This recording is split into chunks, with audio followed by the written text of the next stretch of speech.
Praise the Lord. Hallelujah. I am Brother Joseph and I would like to share you something.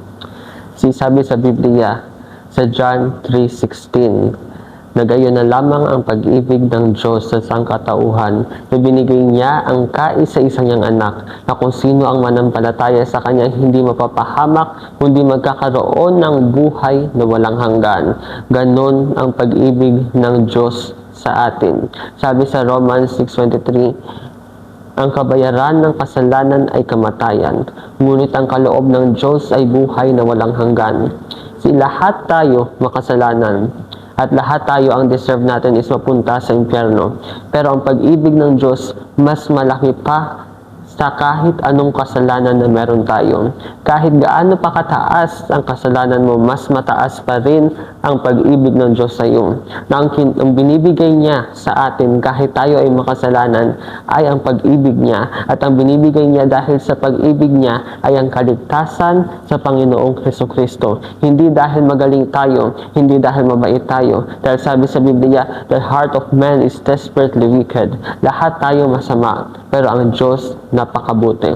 At sabi sa John chapter 3, verse 5, that unless you are born again, you cannot see the kingdom of God. Maliban na lang ang isang tao ay born again, hindi niya makikita ang kaharian ng Diyos. Ang pagiging born again ay ang pagtanggap natin sa Panginoong Hesukristo sa buhay natin, ay ang pag-surrender natin sa Kanya at tatanggapin natin siya. I-acknowledge natin na tayo ay makasalanan at ang Diyos ay banal at makapangyarihan. Yun po ang pagiging born again. There is no salvation in any religion. There is no salvation even in church. Salvation is found in Jesus Christ. Sabi sa John 14:6, I am the way, the truth, and the life, and no one comes to the Father but through me.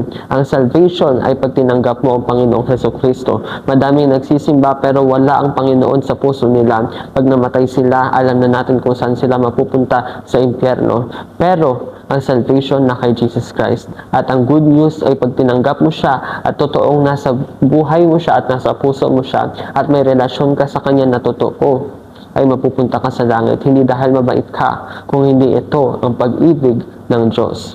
Kung hindi mo pa tinatanggap si Jesus at ready ka na, ulitin mo ang panalangin na ito. Sabi mo, Panginoong Jesus, patawarin mo ako sa aking mga kasalanan.